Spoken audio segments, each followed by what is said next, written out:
Assalamualaikum warahmatullahi wabarakatuh. Perkenalkan, nama saya Gara Kurniawan. Saya dari Fakultas Ilmu Politik.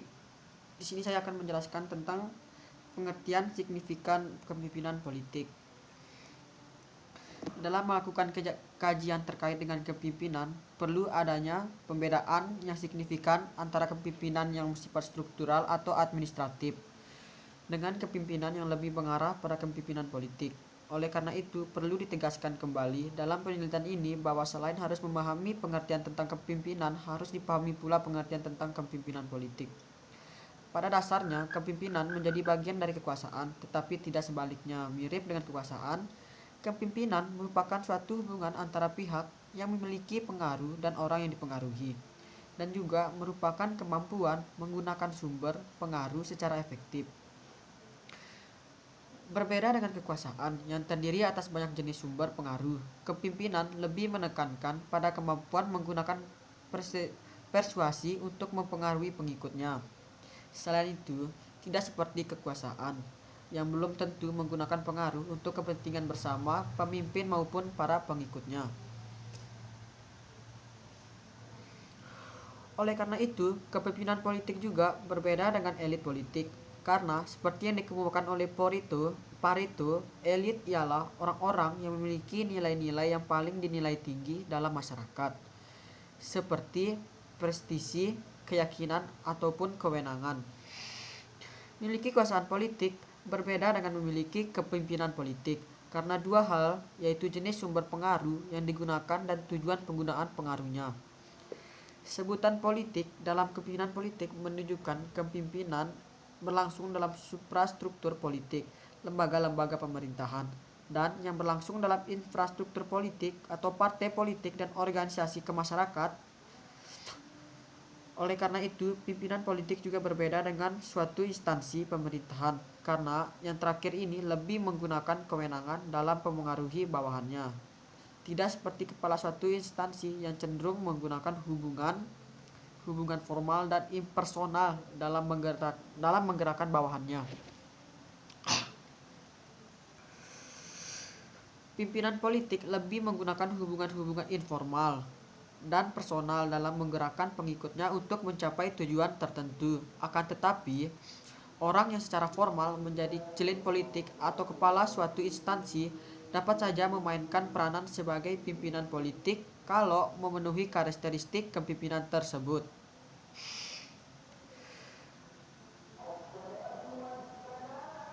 Penyelenggara politik dan pemerintahan yang sukses biasanya orang yang dapat menggunakan berbagai tipe penggunaan sumber pengaruh sesuai dengan konteks dan jenis permasalahannya. Selain itu, kepemimpinan politik juga dapat dipahami dalam tiga perspektif. Yang pertama, kepemimpinan sebagai pola perilaku. Yang kedua, kepemimpinan sebagai kualitas personal. Terus yang ketiga, kepemimpinan sebagai nilai politik. Sebagai pola perilaku, kepemimpinan terkait sekali dengan kemampuan untuk mempengaruhi orang lain dalam mengupayakan tujuan yang diharapkannya. Kepemimpinan politik dituntut untuk mampu mempertahankan konstituensi politik dengan baik, bahkan mampu memunculkan dukungan-dukungan politik yang signifikan, mampu mengelola potensi konflik yang ada dengan baik dan efektif, mampu memotivasi anak buah dan konstituensinya dengan baik juga, sehingga senantiasa optimis dan mampu bangkit dari keterpurukannya.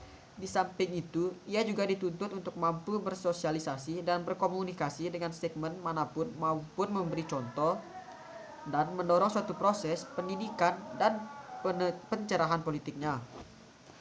Terus mampu menghadirkan proses sirkulasi elit di dalam organisasi secara sehat. Selanjutnya, mampu mendudukkan orang-orangnya di posisi-posisi strategis di lembaga-lembaga politik kenegaraan yang ada. Kepemimpinan politik ini juga harus selaras dengan nilai-nilai demokrasi yang substansial. Seseorang pemimpin politik harus paham benar etika politik sehingga proses dan dinamika politik berjalan secara beradab. Ada kepemimpinan Syiah. Dalam pandangan Syiah, umat Islam haruslah mempunyai pimpinan yang populer dengan sebutan imam. Imam tersebut adalah berfungsi sebagai pemegang pimpinan dan kekuasaan dalam memelihara dan penerus agama yang dibawa oleh Nabi Muhammad SAW. Kepimpinan umat sebelum Nabi wafat dipegang oleh Nabi sendiri. Setelah ia wafat, kekuasaan tersebut harus dipegang oleh imam dan keturunan Ahlul Bait. Seorang ulama Syiah terkenal, Ali Syarati, mengatakan, Nabi diangkat oleh Allah, karena itu meskipun semua orang tidak menerima kenabiannya dan meskipun orang-orang tidak memberikan suara baginya, dia tetap juga sebagai nabi. Sedikit pun tidak akan memperkuat kedudukannya. Fakta persoalan ini ialah bahwa kedudukan nabi merupakan kedudukan suatu yang lazim, dan inilah kenabian bukan suatu dinasti atau kekuasaan yang diberikan oleh rakyat kepada seorang. Jadi, seorang nabi bukanlah seseorang yang dipilih. Karena alasan ini, menurut argumen mereka, Syiah, misi nabi mesti berada di tangan seseorang penggantinya yang memenuhi syarat bagi kepimpinannya dan misi-misi yang serupa dalam kepemimpinan dan misi nabi itu sendiri. Bagi umat Syiah, Ali bin Abi Thalib dan 11 keturunannya Ahlul Bait adalah orang yang paling berhak menggantikan kedudukan Nabi. Hal ini menurut seorang ulama Syiah, Al-Syarifuddin Al-Musawi, antara lain didasarkan pada kesucian Al-Bait sebagai ditegaskan Allah dalam surah Al-Ahzab 33 yang lalu ada juga jenis kepimpinan, yaitu kepimpinan Sunni atau yang bisa disebut Ahlul Sunnah wal Jamaah. Ahlul Sunnah atau yang dikenal dengan Sunni pada mulanya merupakan suatu kelompok atau kelompok yang berpendirian bahwa orang-orang dalam Syiah, Khawarij, Murji'ah dan Mu'tazilah telah banyak menyeleweng dari ajaran agama, atau lebih tegas lagi telah menyeleweng dari sunnah Nabi dan sunnah para salaf. Sunni merupakan sebuah kelompok besar dalam Islam yang tetap teguh untuk mengikuti sunnah-sunnah Nabi, yang itu berbeda dengan aliran-aliran lain dalam Islam. Sunni sebagai salah satu dari aliran dalam Islam berdasarkan teori politiknya dan praktek-praktek yang dilakukan oleh Khulafa ar-Rasyidin dalam berbagai aspek politiknya, mulai dari bentuk negara, prosedur pengangkatan imam, kualifikasi seorang pemimpin, dan undang-undang yang harus diterapkan sebagai suatu di dalam negara. Berpijak dari sikap perilaku dalam pimpinan negara, maka paradigma pemikiran politik Sunni secara umum didasarkan atas 4 prinsip. Yang pertama, berdasarkan kualitas dan kemampuan seseorang imam. Lalu, yang kedua, ba'at atau perjanjian yang disepakati oleh mayoritas umat Islam dalam pemilihan kepala negara yang dilakukan oleh Ali Ahlali wal Aqdi. Ketiga, prinsip musyawarah, yaitu syura, yaitu sebuah prinsip konsultasi bersama untuk membahas pemilihan umum atau khalifah. Keempat, prinsip keadilan. Prinsip keadilan menurut Islam adalah nilai-nilai fundamental atau fundamental values dan nilai universal atau universal values yang berlaku dalam undang-undang ataupun dalam teknik operasional. Lalu ada teori-teori kepemimpinan. Sejarah lainnya, pemimpin tidak lepas dari fungsi dari kepemimpinan itu. Ia muncul bersama peradaban manusia sejak zaman nabi-nabi dan nenek moyang yang terjadi. Kerjasama antar manusia dalam menjamin kelangsungan hidupnya. Kepemimpinan diperlukan dalam menjaga kepatuhan. Dengan ringkasnya, pemimpin dan kepemimpinan dimanapun dan kapanpun selalu diperlukan, baik sekarang maupun masa yang akan datang. Adapun dari berbagai teori yang membahas tentang kepemimpinan, ada 3 teori tentang asal mula atau lahirnya pemimpin diantaranya. Yang pertama, teori genetik, yaitu genetik teori, yaitu meyakini pemimpin lahir karena mewarisi bakat yang diturunkan oleh orang tua atau leluhurnya.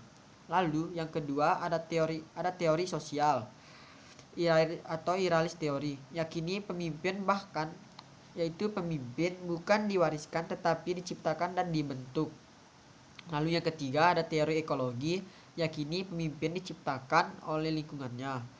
Menurut French dan Revens, kekuasaan yang dimiliki oleh para pemimpin dapat bersumber dari yang pertama, reward power.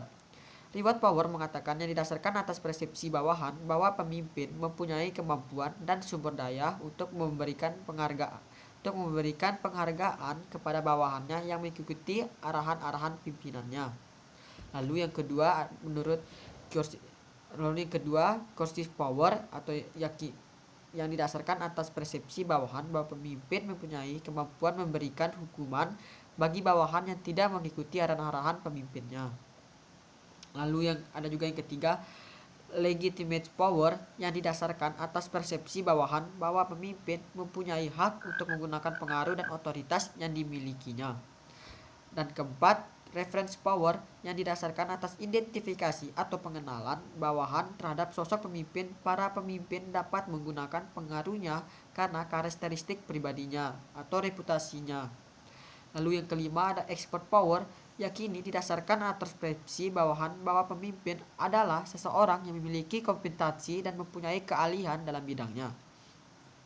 Para pemimpin dapat menggunakan bentuk-bentuk kekuasaan atau kekuatan yang berbeda untuk mempengaruhi perilaku bawahan dalam berbagai situasi. Dalam teori kepemimpinan dikenal 5 teori kepemimpinan. Di antaranya yaitu teori kepemimpinan karakteristik bawaan atau trait theories of leadership, yakini pendekatan yang mengasumsikan pemimpin memiliki ciri-ciri fundamental yang berada dengan pengikut.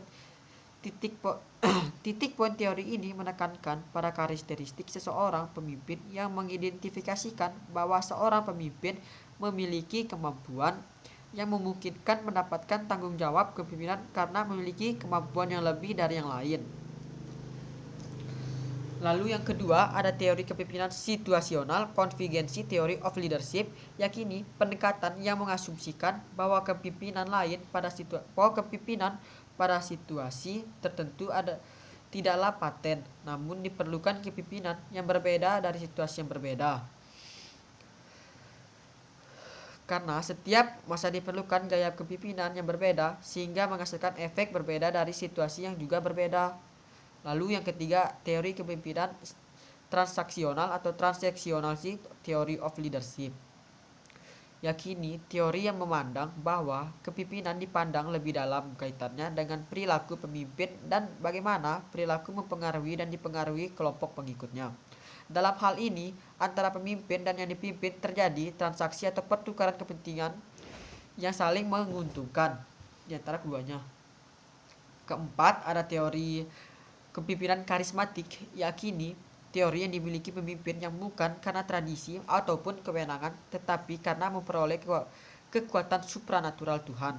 Kepemimpinan karismatik bukan sekedar keyakinan terhadap kepercayaan, tetapi memiliki kemampuan daya tarik tertentu yang membuat bawahan menjadi percaya dan hormat, serta menjadi sebuah idola dan pujaan sebagai figur spiritual.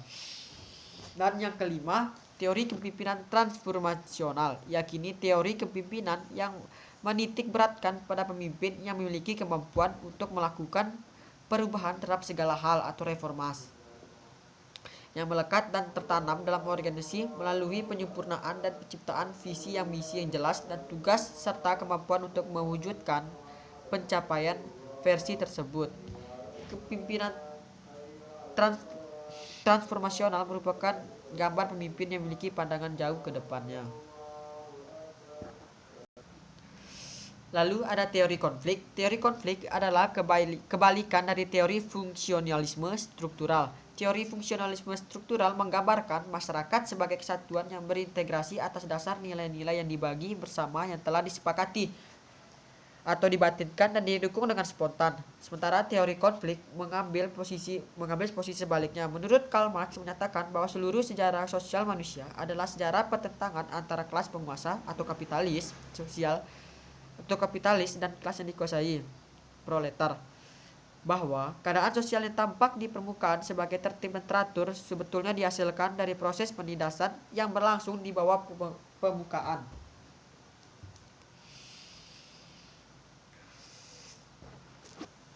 Sebagai tertib dan teratur sebetulnya dihasilkan dari proses penindasan yang berlangsung di bawah permukaan. Keseimbangan sistem sosial yang pada mulanya dikira sebagai akibat dan adanya konsensus atau nilai-nilai bersama atau common values adalah memanipulasi pihak yang berkuasa. Salah satu tokoh teori konflik adalah Ralph Dahrendorf. Menurutnya, masyarakat secara esensial adalah anak sejarah. Sejarah masyarakat adalah sejarah perubahan. Tidak ada satupun masyarakat yang tidak berubah. Perubahan yang terus-menerus ini menyingkap satu fakta yang selama ini tidak bisa dilihat oleh teori fungsionalisme struktural, yaitu bahwa setiap masyarakat didorong oleh kekuatan konflik yang membuatnya bisa berkembang dan berubah. Bahkan secara tegas dinyatakan bahwa di mana ada kehidupan, disitulah ada konflik. Setiap unsur dalam masyarakat menyumbang kepala disintegrasi dan perubahan. Jika sosialisasi tanpa seimbang dan tersusun dalam orde yang harmoni, maka ia sesungguhnya dihasilkan dari tindakan segelintir orang yang berkuasa yang memaksakan nilai-nilainya kepada kelompok selebihnya. Dalam skema pembagian masyarakat ke dalam dua kelas penguasaan supranatural, subordinat dan yang dikuasai subordinat, maka konflik itu sudah tertanam dalam jantung masyarakat itu sendiri karena setiap kelas memiliki kepentingannya sendiri yang saling berlawanan. Kelompok yang berkuasa memiliki kewenangan authority atas orang-orang yang berada di bawah kekuasaannya. Dengan kekuasaan dan kewenangan ini, pihak penguasa mengontrol tingkah laku kelompok subordinat melalui kewajiban dan larangan.